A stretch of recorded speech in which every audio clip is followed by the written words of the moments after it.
स्वागत है बच्चों। आज आपका फिर से इस कक्षा में मैं हूं गुरप्रीत सिंह।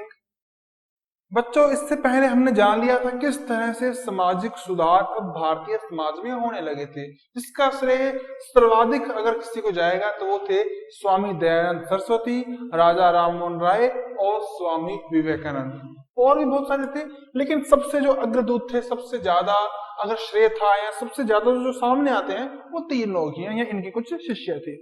अब जो अपने आज बात करेंगे कुछ क्रांतिकारी आंदोलनों की कि सामाजिक स्तर पर तो बहुत काम हो गया, भाषा के स्तर पर काम हो गया, शिक्षा के स्तर पर काम हो गया, लेकिन अब बात है सीधी लोहा लेने की किसी से, तो उसे कहेंगे अपने क्रांतिकारी आंदोलन।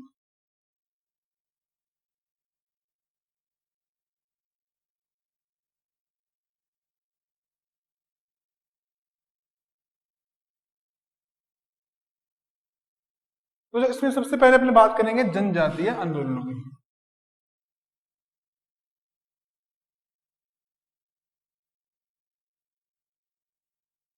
पहले समझने की कोशिश करेंगे कि जनजातियां होती क्या हैं। जनजातियां जैसे अपने भील है ना, मीना है, सहरिया है राजस्थान में, यानी कि जो लोग जंगलों में रहते हैं, वहां के कंदमूल या वहां पर खेती करके या अपना व्यवसाय छोटा मोटा करके अपना जीवन गुजारते हैं, वो जनजातियां हैं। ठीक है ना। भारत में बहुत सारी जनजातियां हैं, राजस्थान में है। अंग्रेजी में इसको कहते हैं शेड्यूल्ड ट्राइब या एसटी। ठीक है। तो बच्चों, स्वाभाविक सी बात है कि हर तरह से उस समय में शोषण था, ये जनजातियों का भी शोषण था, टैक्स थे, दो वक्त की रोटी के लिए भी बड़ा ही संघर्ष करना पड़ रहा था इनको। लेकिन इन जनजातियों ने अपना आंदोलन शुरू किया, हर किसी को मारना, उसको हत्या करना, उसका बदला लेना शुरू कर दिया, हर किसी को अपना दुश्मन मानने लगे, उन लोगों को छोड़कर जो इनका हाथ बटा रहे थे, चाहे वो बढ़ई हो, चाहे वो कुम्हार हो, चाहे वो इनके खेतों में कार्य करने वाले लोग हो, चाहे वो जुलाहे हो, चाहे वो नाई हो, या कोई बाहरी लोग जो उनके यहाँ पर इनकी सहायता मदद करने के लिए आए हैं। अब देखिए बच्चों, अगर बात करें पूर्वी भारत में कुछ इस तरह के, या राजस्थान में भी जैसे कोल, संथारा, भील, ये सब लोगों ने आंदोलन किए, कृषि के लेवल पर भी और अपने सामाजिक लेवल पर भी। कुछ समय वहां पर जो भू राजस्व प्रणालियां थी, खेती की जो प्रणालियां थी, है ना, जो जमीन मापने के, उसके नामांतरण आदि करने के तरीके थे, उनसे लोग संतुष्ट नहीं थे। इसके लिए इस समय में उस जो आंदोलन थे, भूमि सुधार के आंदोलन होने शुरू हो गए थे। बिजोलिया का किसान आंदोलन देख लीजिए, बेगू किसान आंदोलन देख लीजिए, भीलों के आंदोलन देख लीजिए, बहुत से आंदोलन उस समय में हुए। जो कुछ उस समय में ठेकेदार थे, बिचौलिए थे, जो वो उस समय के जो जमींदार थे या छोटे किसान थे, अपना टाइम पास करने वाले लोग थे, उन लोगों को लूट रहे थे या बिचौलिए बनकर उनके हक का पैसा, उनके हक के अधिकार उनसे लूट रहे थे। तो उनको उस इन अत्याचारों को खत्म करने के लिए, इनका बदला लेने के लिए, बेहतरीन जिंदगी की तलाश में इन्होंने नए समाज का उदय किया और इस तरह से नए आंदोलनों को फलीभूत करने में प्रयास किया। बेगार, बेगार उस समय में आम बात थी। बेगार क्या है बच्चों? अब कोई बड़ा जिम्मेदार है, वो आएगा और उस जो गरीब समाज के किसी लोग को ले जाएगा और उनसे अपने यहाँ पर खेतों में, अपने घर पर मजदूरी करवाएगा, उसके पैसे भी नहीं देगा। ये थी उस टाइम में बगार प्रथा। ठीक है ना, बहुत ही बेकार थी। और दूसरी, उस टाइम में जो ईसाई लोग थे, ईसाई मिशनरियां थी, वो इनके यहाँ पर घुसने लगे, इनकी बातों में इंटरफेयर करने लगे, इनके भगवान को, इनके रीति रिवाजों को बुरा बताने लगे। तो ये भी इनसे बर्दाश्त नहीं हुआ, अत्याचार होने लगे, ये भी बर्दाश्त नहीं हुआ, तो आंदोलन होना स्वाभाविक था। तो अगर पूर्वी भारत में अगर अपने बात करें तो चुआर, खांसी, सिगो, निक्को, खोड़ो, संथाल, कोडा, भूमि, इस तरह की कुछ जनजातियां थी जिन्होंने आंदोलन करना शुरू कर दिया। अब खासी, खासी के बारे में जानेंगे। खासी बच्चों पूर्वोत्तर भारत है ना, मेघालय, असम, अरुणाचल, पूर्वोत्तर भारत है, उस तरफ की जनजाति है खासी आंदोलन। तो जो इन्होंने पहाड़ी क्षेत्र में 1829 में आंदोलन किया। अब बच्चों क्या था कि ना, वहां पर इनको धक्के से बलपूर्वक मजदूर बनाया जा रहा था। ठीक है ना, अंग्रेजी हुकूमत के जरिए। तो उसका इन्होंने विरोध किया और आंदोलन किया, और अंग्रेजों ने इस आंदोलन को बड़ी ही क्रूरता से, बड़ी ही बुरे तरीके से दबा दिया। अगली बात है कोल। कोल जो थे बच्चों, उनकी जो नीतियां थी, अंग्रेजों की नीतियां, स्थानीय अधिकारों की नीतियां, जो उनका शोषण कर रहे थे, उनके खिलाफ थे। 1831 में छोटा नागपुर में जो विरोध शुरू हुआ, रांची, हजारीबाग, पलामू, यहाँ तक ये आंदोलन फैल गया था। इसके बाद भूमिजों का विद्रोह था जो 1832 में शुरू हुआ, वीर भूमि में शुरू हुआ और गंगा नारायण के नेतृत्व में चला। खोड़ विद्रोह, खोड़ जो थी वो एक उड़ीसा की जाति थी, वहां पर चंद बियासी के नेतृत्व में अंग्रेजों का विरोध हुआ। खोड़ थी उड़ीसा की। ठीक है बच्चों। इसके अलावा बच्चों संथाला भी जनजाति थी जो भागलपुर था, जो बिहार का उस क्षेत्र में काफी एरिया में फैली हुई थी। 1850 में इन्होंने अपना इस आंदोलन को शुरू किया और अपने जो उद्देश्य थे वहां तक पहुंचे। इनके नेता थे सिद्धू और कान्हा। इन्होंने हजारों लोगों को एकत्रित किया। इन्होंने कहा कि बच्चों हमें कुछ इस तरह की शक्तियां प्राप्त है, आध्यात्मिक शक्तियां या रूहानी शक्तियां, कि हम बांस को तो बंदूक बना सकते हैं और जो अंग्रेजों के पास बंदूकें हैं उसको पानी बना देंगे। तो बच्चों ने, लोगों ने भरोसा किया, 5000 लोगों को इकट्ठा कर लिया, अंग्रेजों का विरोध किया। एक बार विरोध हुआ लेकिन बाद में इनका दमन हो गया। 1856 में ये विरोध बिल्कुल समाप्त हो गया। अब इसके बाद आया मुंडा का विरोध। अब एक थे बिरसा मुंडा, शायद कुछ बच्चे जानते भी हो। झारखंड में इनका बड़ा नाम है। झारखंड में इनको भगवान बिरसा मुंडा कहा जाता है। भगवान, अगर किसी को भगवान कह दे तो मान के चलिए उसकी ख्याति कितनी बड़ी है, कितना लोगों के प्रति मन में उनके प्रति श्रद्धा, स्नेह और आत्मीयता है। भगवान बिरसा मुंडा, जिसके नाम पर रांची का एयरपोर्ट भी है। भगवान बिरसा मुंडा, ये क्रांतिकारी बिरसा मुंडा जो भी कह दे, इनके लिए तो भगवान ही थे। उन्होंने इनके लिए काफी यातनाएं सही, काफी आंदोलन किए, ईसाइयों, पादरियों, जागीरदारों, ठेकेदारों के खिलाफ काफी कुछ इन्होंने किया। जेल में डाल दिया गया और 1900 का साल जब इनकी जेल में मृत्यु हो गई। इसके बाद बच्चों बात करेंगे रामोसी के विद्रोह की।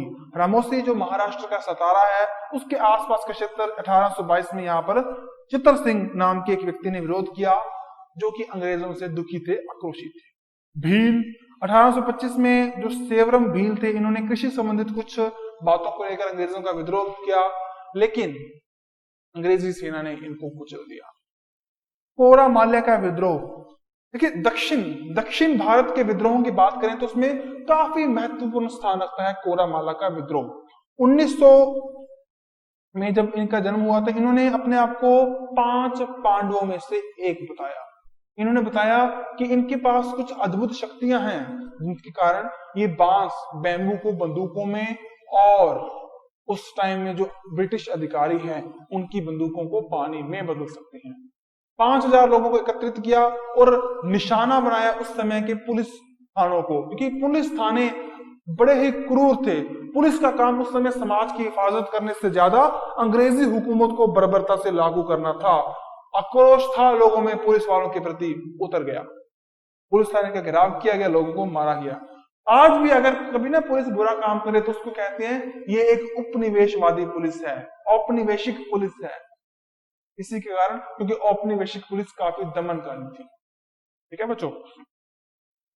अगर अपने बात करें कि गोदावरी में इनको उस क्षेत्र में इनको राम का अवतार भी कहा जाता है।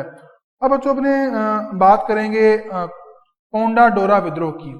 अब ब्रिटिश सरकार के जो अत्याचार, उस समय के जो मुट्ठी भर लोग थे जिन्होंने आम लोगों का जीवन अत्यंत दूभर कर रखा था, उन्होंने इस जनजाति के जो कृष्ण देवड़ा पहाड़ियों में रहती थी वहां पर 1922 में विरोध करना शुरू कर दिया था। तो एक कांग्रेस का अधिवेशन था 1923 में। तो उस समय, उसके पहले इन्होंने अंग्रेज सेनापति स्कॉट और हेटराइस उनको मार दिया, उनकी हत्या कर दी। ठीक है बच्चों। इन्होंने कहा कि यदि इनको कई हजारें बंदूकें मिल जाएं तो ये सारे के सारे हिंदुस्तान को उस समय की अंग्रेजी हुकूमत से बचा सकते हैं। 1924 के साल में बच्चों ब्रिटिश सरकार ने बड़ी ही क्रूरता से इनका दमन किया, इस आंदोलन को दबा दिया गया। इसके बाद बच्चों बात आई क्रांतिकारी दलों की गतिविधियां और उस पर अंग्रेजी प्रभाव की। भारत में विदेशियों की आक्रमणकारी घटनाएं काफी समय से चल रही थी। अब बच्चों इसी समय में क्या हुआ कि अभिनव भारत, अनुशील समिति, गदर नेता, Hindustan socialist Republic party, Azad Hind फौज, क्रांतिकारी संगठन, इस प्रकार के संगठनों का गठन हो रहा प्रारंभ हो गया था। क्रांति के केंद्र केवल भारत ही नहीं थे, इसके अलावा इंग्लैंड, फ्रांस, अमेरिका, जापान, ये सभी क्षेत्र भी क्रांति के केंद्र बन गए थे, क्योंकि जो भारतीय यहाँ पर प्रवासी होकर या अप्रवासी होकर रह रहे थे, या यहाँ पर पढ़ाई कर रहे थे, या किसी अन्य उद्देश्य से गए थे, उन्होंने भी यहाँ पर जागृति लाने के काम किया और भारतीयों का भरपूर सहयोग किया। ठीक है बच्चों, अगर अपने बात करें कि गदर आंदोलन और आजाद हिंद फौज, तो इनकी भूमिका सबसे अधिक रही है उस समय के आंदोलनों में। लंदन 1905 का साल, श्याम जी कृष्ण वर्मा इंडिया हाउस की स्थापना की इन्होंने। उसके बाद इन्होंने इंडियन सोशलिस्ट नाम का एक अखबार निकाला, और वीर सावरकर, जिसे अभिनव भारत के नेता माना जाता था, और लाला हरदयाल, जो कि गदर पार्टी के नेता थे, इन्होंने मिलकर क्रांतिकारी सदस्य बने, और श्यामजी वर्मा को क्रांतिकारियों का पिता कहा गया।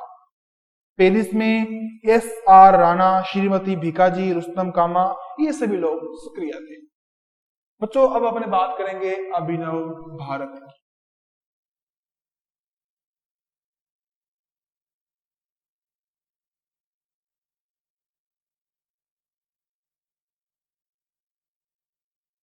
अभिनव भारत, बच्चों 1899 के साल में मित्र मेला संगठन की स्थापना हुई। 1904 में इन्होंने ही इस तरह की जो अभिनव भारत की जो संस्था थी उसको स्थापित किया।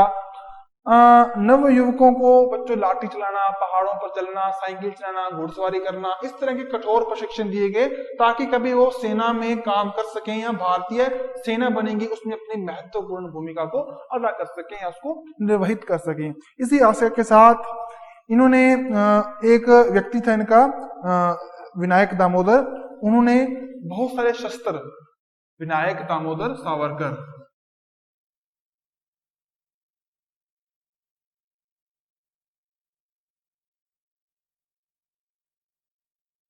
इन्होंने बहुत सारे जो शस्त्र थे वो भारत की ओर भिजवाए। क्या इन्होंने बम बनाना सीखना था। बम जो अंग्रेजी हुकूमत को हिलाने के लिए काफी जरूरी होने वाले थे, वो बम बनाने इनको आते नहीं थे। उनको सीखने के लिए इन्होंने पांडुरंग महादेव बापट इनको भेजा यूरोप में, यूरोप के जर्मन में भेजा, जहां पर इन्होंने रूसी पुस्तक बम मैनुअल पढ़ी, बम बनाने की कला सीखी और इसको अंग्रेजी में इसका अनुवाद किया। अभिनव भारत ने बंगाल और भारत के अनेक गुप्त क्रांतिकारियों से संबंध स्थापित किए।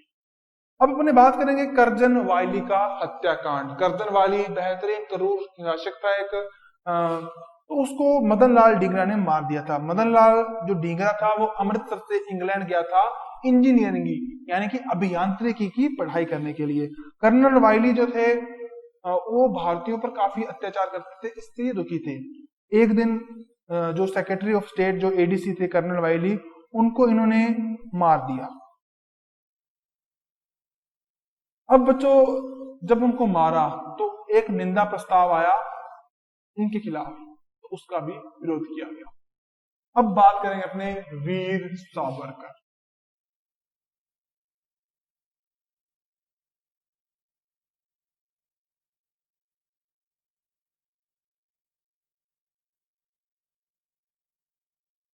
बच्चों भारत के स्वतंत्रता संग्राम के क्रांतिकारी नेताओं जो अभिनव भारत था उसके खास नेता थे वीर दामोदर दास सावरकर। बच्चों इन्होंने कई क्रांतिकारी जगहों पर भाग लिया। जन्म इनका 28 मई 1883 में भागुर महाराष्ट्र में हुआ था। इन्होंने जो अपनी ऊंची शिक्षा थी वो फर्ग्यूस कॉलेज पूना से ली थी, ठीक है ना। इसके बाद ये राष्ट्रवादी नेता बाल गंगाधर तिलक के संपर्क में आए, उनसे बेहतरीन बातों को सीखा। 1901 में महारानी विक्टोरिया की जो शोक सभा थी उसका विरोध किया। क्यों? क्योंकि अंग्रेज जो हमारा दमन कर रहे हैं, उनकी महारानी मर गई तो हम शोक क्यों मनाएं, इस तरह के इनके विचार थे। इन्होंने 1857 की क्रांति को भारत का प्रथम स्वतंत्रता संग्राम कहा। 1901 में ये लंदन चले गए, 1906 में माफ कीजिए, ठीक है। और वहां पर इन्होंने श्यामा जी वर्मा के साथ मिलकर इंडिया हाउस की स्थापना की। अब बच्चों बात करेंगे नासिक षड्यंत्र केस की। अब वहां पर एक जिला मजिस्ट्रेट थे जैक्सन, उनकी हत्या की थी 21 दिसंबर 1909 में अनंत लक्ष्मण ने। इसको कहते थे नासिक षड्यंत्र केस। ठीक है बच्चों, इसके कारण बच्चों लक्ष्मण दास काने, कृष्णजी गोयल और विनायक देशपांडे को 19 अप्रैल 1911 में फांसी की सजा दे दी गई थी। अगर बच्चों क्या था कि जो जैक्सन की हत्या के लिए जो ब्राउनिंग पिस्तौल थी वो सावरकर ने भेजी थी। सावरकर को भी इसका दोषी पाया गया और उसको जेल कर दी गई, बंदी बना लिया गया। ठीक है, और भारत लाया गया। रास्ते में ये समुद्र में कूद पड़े थे, भारत आते आते जहाज में आए थे ना। और बच्चों 1910 में इनको अंडमान निकोबार की सेल्यूलर जेल भेजा गया, जिसे कहते हैं काले पानी की जेल। बहुत बुरा हाल है काले पानी की जेल में। आज के समय में ये एक म्यूजियम है। 1924 में इनको स्वास्थ्य खराब होने के कारण रत्नागिरी में लाया गया और उसके बाद 1937 में इसको जेल से मुक्ति मिल गई। बच्चों बंगाल, पंजाब और महाराष्ट्र क्रांतिकारियों की गतिविधि के प्रमुख केंद्र थे। अब बच्चों दिल्ली षड्यंत्र केस की अपने बात करें, 1912 में हुआ था। चांदनी चौक में वायसराय होर्डिंग के काफिले पर बम फेंका गया, लेकिन वो बच गया। इसके कारण बच्चों अमीर चंद, अवध बिहारी, बाल मुकुंद, वसंत कुमार, इन सभी पर मुकदमा चलाया गया और इनको फांसी की सजा दी गई। और लाला हरदयाल इस समय में लंदन चले गए। अब बच्चों अपने बात करेंगे एक गदर पार्टी की या गदर दल की। गदर दल बच्चों मुख्यतः जो पंजाब के लोग थे ना, जो उस समय में कनाडा गए थे, कनाडा जिसे कहते अपने, अमेरिका गए थे, उन लोगों ने बनाया था गदर दल। गदर बताइए आपको, क्रांति करने एक तरीके से गदर करना पंजाबी का वर्ड है, वैसे तो हिंदी का वर्ड भी है।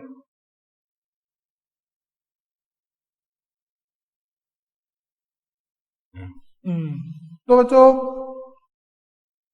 क्या था कि बहुत सारे जो कनाडा के या अमेरिका के लोग थे जो यहाँ से अप्रवासी मजदूर बनके गए थे, तो इन्होंने क्या देखा कि इनके साथ ना, अगर क्योंकि ये ब्रिटेन के गुलाम हैं, भारतीय लोग है ना, वहां के उपनिवेशवादी हैं ये, तो इनके साथ वहां पर भी भेदभाव किया जाने लगा कि आप भारतीय हैं और भारत इंग्लैंड का गुलाम है। तो बच्चों हम अमेरिका के या कनाडा के तो गुलाम थे नहीं, फिर भी वहां पर हमारे लोगों के साथ भेदभाव होने लगा। अब उन्होंने महसूस किया हमारे साथ यहाँ पर इतना हो रहा है तो इंडिया में तो कितना ज्यादा हो रहा होगा, उसका इन्होंने विरोध किया। अब इतना कठोर परिश्रम के कारण सम्मान नहीं हो रहा था उनका, तो बच्चों क्या था कि इस विरोध का जो मुख्य केंद्र था वो था पोर्टलैंड। पोर्टलैंड का सीमेंट बड़ा मशहूर है बच्चों, ठीक है ना, इंग्लैंड में है पोर्टलैंड। तो जो सोहन सिंह भकना उनके नेतृत्व में, अच्छा ये तो अमेरिका का था बच्चों, अमेरिका का पोर्टलैंड। तो सोहन सिंह भकना इनके नेतृत्व में शुरू हुआ पोर्टलैंड में ये गदर मूवमेंट। ठीक है, तो इन्होंने वहां पर Hindustan Association of the Pacific Coast की स्थापना की, जिसका उद्देश्य भारतीयों के अधिकारों की रक्षा करना था। इसके बाद आगे चलकर ये बन गया गदर दल। इसके बाद बच्चों 1 नवंबर 1913 में अमेरिका के सैन फ्रांसिस्को में लाला हरदयाल ने गदर दल की स्थापना की। तो इसके संस्थापक माने जाएंगे अपने लाला हरदयाल। कहां पर स्थापना हुई थी इसकी? San Francisco. कहां पर है सैन फ्रांसिस्को? अमेरिका में। ठीक है, इसकी स्थापना हुई और इसके बाद इसके अध्यक्ष बने सोहन सिंह भकना और इसकी संस्थापना करने वाले जो गदर दल के उस समय मंत्री बन गए। ठीक है बच्चों, यानी कि हरदयाल सिंह जी, लाला हरदयाल जी। अब काशीराम भाई, परमानंद, करतार सिंह, रामचंद्र इनके सदस्य थे। इनके 2 भाग थे, एक तो था प्रचार विभाग और दूसरा था इनका मिलिट्री विभाग। जो प्रचार विभाग के सचिव थे हरदयाल और मिलिट्री विभाग के थे पांडुरंग खाने खोज। अब बच्चों इनका एक पत्र था जो इनकी गतिविधियों के बारे में, इनके उद्देश्यों के बारे में निकलता था, और ये पत्र निकलता था उस समय में 2 लिपियों में, उर्दू और गुरमुखी। गुरमुखी बच्चों पंजाबी की लिपि है। ठीक है, तो उस समय में 2 लिपियों में ये निकलने लगा। अब बच्चों बाद में हिंदी और गुजराती में भी आने लगे ये। ठीक है ना, इससे क्या था कि जो भारत के वहां पर लोग थे वहां को सहानुभूति आने लगी और वहां के लोगों को भी सहानुभूति आने लगी भारतीयों को आजाद करवाने में या इनके प्रति। तो बच्चों क्या था कि बहुत सारे इस समय अप्रवासी लोग थे जो इस समय विश्व युद्ध शुरू हो गए थे। विश्व युद्ध बच्चों 1914 से 1918 चला था, एक द्वितीय विश्व युद्ध 40 से 45। अब जो विश्व युद्ध में इंग्लैंड भी एक भागीदार था। पूरी दुनिया में लड़ाई चल रही थी, भारत के लोग थे, उनसे अपेक्षा की जा रही थी या भारत की सेना से कि वो इंग्लैंड का साथ दें, लेकिन इंग्लैंड जो भारत का शोषण कर रहा है, जो भारत पर अत्याचार कर रहा है, भारत पर एक उपनिवेशी शासन जिसने स्थापित कर रहा है, क्या भारतीय लोग उनकी मदद करेंगे? बिल्कुल मदद करने वाले थे, लेकिन गदर पार्टी ने इसका विरोध किया कि हम उनकी मदद नहीं करेंगे। ठीक है बच्चों, तो इस समय में जो अस्थिरता आई थी इस प्रथम युद्ध के दौर में, प्रथम विश्व युद्ध के दौर में, तो उस समय में यहाँ के नेताओं ने भारत में गए और वहां के कोने कोने में विद्रोह भड़काने का काम किया, क्योंकि उस समय में अंग्रेजों की स्थिति भारत में नाजुक थी, क्योंकि वो एक युद्ध से, एक विश्व युद्ध से जूझ रहे थे। रामचंद्र नेता ने कहा भारत में जाओ और वहां के कोने कोने में विद्रोह भड़का दो, भारत पहुंचने पर तुम्हें हथियार दे दिए जाएंगे, हथियार ना मिल पाए तो राइफल प्राप्त करने के लिए पुलिस चौकियों को लेटो और अपने नेताओं की आज्ञा का पालन बिना किसी झिझक के करो। काफी क्रांतिकारी होने वाला था ये आंदोलन। अब बात करेंगे कामागटामारू प्रकरण। कामागटामारू प्रकरण 1914 में हुआ था। अब हुआ क्या बच्चों, एक जहाज, एक समुद्री जहाज चला सिंगापुर हांगकांग होता हुआ ये पहुंच गया कनाडा की एक जगह जिसका बहुत से गानों में भी जिक्र आता है, वैंकूवर पहुंच गया। लेकिन अंग्रेजों ने सूचना भिजवा दी थी कि भाई इनको अपने यहाँ पर ले मत लेना, ये क्रांति करने वाले लोग हैं। तो अंग्रेजों ने ये जहाज वापस भेज दिया भारत के कलकत्ता पोर्ट पर आया। सभी लोगों को पंजाब भेजा जाना था, लेकिन 20 यात्रियों की मौत हो गई। ऐसे भी आरोप लगे अंग्रेजों के द्वारा कि इस जहाज में अंग्रेजों, माफ कीजिए, जो पंजाबी लोग थे या जो गदर पार्टी से जुड़े लोग थे, उन्होंने इस जहाज में हथियार भर दिए थे कनाडा से। तो 23 जुलाई 1914 की बात है बच्चों ये, और ये वापस आ गया था 29 सितंबर 1914 को कलकत्ता में। अब सिंगापुर में विद्रोह हुआ था, गदर पार्टी के इस व्यक्ति ने, मूलचंद ने सिंगापुर में विद्रोह कर दिया था। बच्चों इनके साथ इनकी मदद की थी जर्मन के, जापान के सैनिकों ने। जर्मन मुख्यतः इसमें भागीदार था। देखो बच्चों, इन जो लोग थे सिंगापुर में लोग थे जिन्होंने विद्रोह किया था, इन्होंने जर्मन के सैनिकों को जेलों से छुड़ाने में मदद की, लेकिन बाद में जर्मन के लोगों ने भारतीय या गदर पार्टी के लोगों की मदद बिल्कुल भी नहीं की, जो कि अपेक्षित थी। लाहौर में भी इस तरह से विरोध हुआ, वहां पर बहुत सारे 8,000 के करीब लोग से बाहर से आए, इन्होंने क्रांति कर दी थी। ठीक है ना, सैन फ्रांसिस्को में मुकदमा भी चलाया गया, मृत्युदंड भी मिले करतार सिंह विष्णु पिंगले पर। ठीक है ना, तो बहुत कुछ इस तरह से हुआ।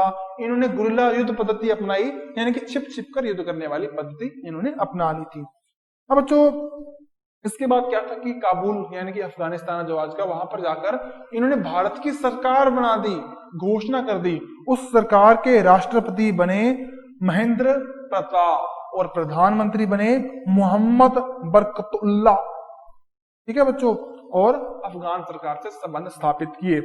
अब हिंदुस्तान में भी उस समय में बनारस कांड हुआ, असहयोग आंदोलन हुआ गांधी जी का, बहुत सारे इस तरह के कारनामे हुए। ठीक है, अब अपने बात करेंगे बच्चों काकोरी कांड की। एक है काकोरी कांड।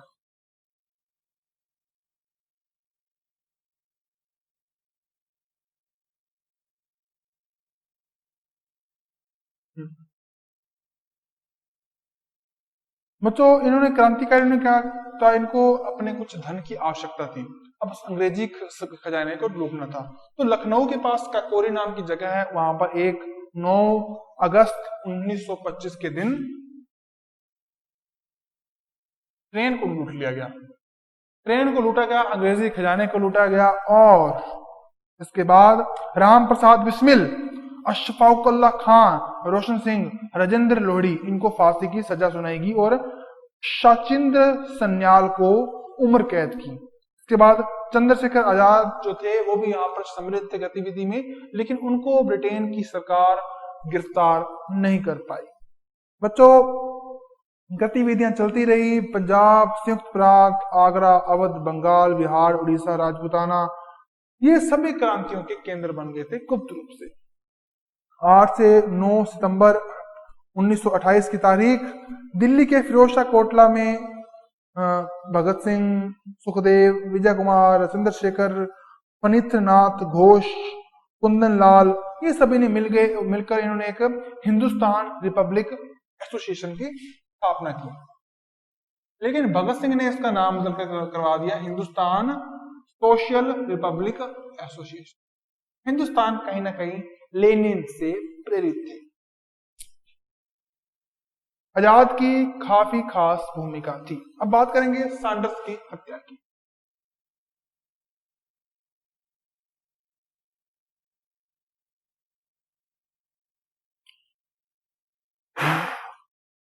30 अक्टूबर 1928 का दिन था बच्चों। वो लाहौर में साइमन कमीशन के विरोध में लाला लाजपत राय, एक नेता के सिर पर एक व्यक्ति था स्कॉट, उसने लाठी से हत्या कर दी। इसका बदला लेने के लिए 17 दिसंबर 28 को चंद्रशेखर, भगत सिंह, राजगुरु लाहौर में स्कॉट को मारने का निश्चय किया, लेकिन मर गया सैंडर्स। इसके लिए इन्होंने दुख भी जताया थोड़ा सा, लेकिन ये कहा कि हमने इसको मारने का इरादा नहीं था, लेकिन भारत को गुलाम करने वाली गतिविधियों, उसका सिस्टम का हिस्सा ये भी एक था, तो ये मर गया तो कोई बात नहीं। 23 मार्च 1931 का दिन था। भगत सिंह, राजगुरु, सुखदेव को फांसी दी गई। चंद्रशेखर बाकी रह गया था, तो नंबर 1 दिन चंद्रशेखर का भी आने वाला था। लेकिन उससे पहले बात करेंगे केंद्रीय विधानसभा बम कांड, यानी कि सेंट्रल असेंबली में बम फेंकना। भगत सिंह और उसके साथियों ने इस तरह से किया था। 8 अप्रैल 1929 को बटुकेश्वर दत्त उनके साथ थे। बम फेंका गया खाली जगह पर। भगत सिंह ने कहा था कि अगर बहनों को सुनाना हो तो बम की आवश्यकता होगी। बम किसी को मारने के लिए नहीं थे, केवल अंग्रेजी सरकार में खौफ पैदा करने के लिए थे। भगत सिंह वहां से गए नहीं, हिले नहीं, गिरफ्तारी दी गई उनके द्वारा, डरे नहीं बिल्कुल भी, फांसी की सजा भी सुनाई गई उन्हें। चंद्रशेखर की बात करें तो 23 जुलाई 1906 को मध्य प्रदेश के झाबुआ में जन्म लेने वाले चंद्रशेखर, जिन्हों को एक बार किसी बात के लिए बनारस के मजिस्ट्रेट के सामने पेश किया तो उन्होंने अपना नाम आजाद बताया, पिता का नाम स्वतंत्रता और घर बताया अपना, जेल को, कारागार को। बच्चों, इस मजिस्ट्रेट ने बालक चंद्रशेखर को 14 बेंत मारने का आदेश दिया और चंद्रशेखर हर बार वंदे मातरम का नारा लगाता रहा। बच्चों, इनकी बात एक बार मुठभेड़ अंग्रेजी सेना से हो गई। इनके पास बंदूक में केवल एक गोली बची और एक गोली इन्होंने अपने माथे पर चला दी। जिंदा चंद्रशेखर कभी अंग्रेजों के हाथ नहीं आए। भगत सिंह की बात करते हैं अब। भगत सिंह का जन्म वैसे तो गांव था जलंधर के पास खड़कन कला, ठीक है ना, 23 सितंबर 1907 में हुआ था। उस समय वहां जिला था लायलपुर, बंगा नाम की जगह। पिता थे इनके कृष्ण सिंह, माता थी विद्या देवी। बचपन से ही राष्ट्रभक्ति के संस्कार थे। चाचा, पिता सब लोग क्रांतिकारी थे। जिस दिन ये आए उस दिन इनके चाचा अजीत सिंह को रिहाई मिली थी, इसलिए उनको भाग्य वाला समझा गया, नाम रखा गया भगत सिंह। लाहौर के डीएवी कॉलेज में पढ़े, काफी बुद्धिमान थे। बलवंत नाम के एक क्रांतिकारी लेख समाचार पत्र में लिखा गया इनके द्वारा। 1926 में नौजवान भारत सभा का गठन किया गया इनके द्वारा। जेल में भी रहे, जेल में भी बहुत सारी कविताएं लिखी। इनकी जेल में एक पुस्तक मिली लेनिन की, जिसका एक पेज मुड़ा हुआ था। लेनिन के विचारों से काफी प्रभावित थे हमारे भगत सिंह। 23 मार्च 1931 को इनको फांसी चढ़ा दिया गया। कभी नहीं डरे। 23 साल की मात्र उम्र, जिस उम्र में हम भविष्य की सुनहरे स्वप्न देखते हैं, उस उम्र में ये देश के लिए शहीद हो गए। आजाद हिंद फौज। आजाद हिंद फौज बच्चों भारत की एक फौज थी। इसकी स्थापना हुई थी सिंगापुर में। सिंगापुर में जो भारतीय छावनियां थी ना, भारत की जो अंग्रेजी सेना थी उसमें भारतीय लोग थे। सिंगापुर गए थे, वहां से क्रांति करके ये लोग अलग हो गए। 40,000 जो भारतीय सैनिक थे, युद्धबंदी थे, उन्होंने ये अलग से अपनी सेना बना ली थी, ठीक है ना। और जापानी लोग जो कि अंग्रेजों के धुर विरोधी थे, उनके साथ मिलकर इन्होंने इस नई सेना का निर्माण किया था। इसके बाद बच्चों इस सेना को गठित किया था इन्हीं के कैप्टन, इसी सेना के जो भारतीय कैप्टन थे मोहन सिंह, इन्होंने, कैप्टन मोहन सिंह।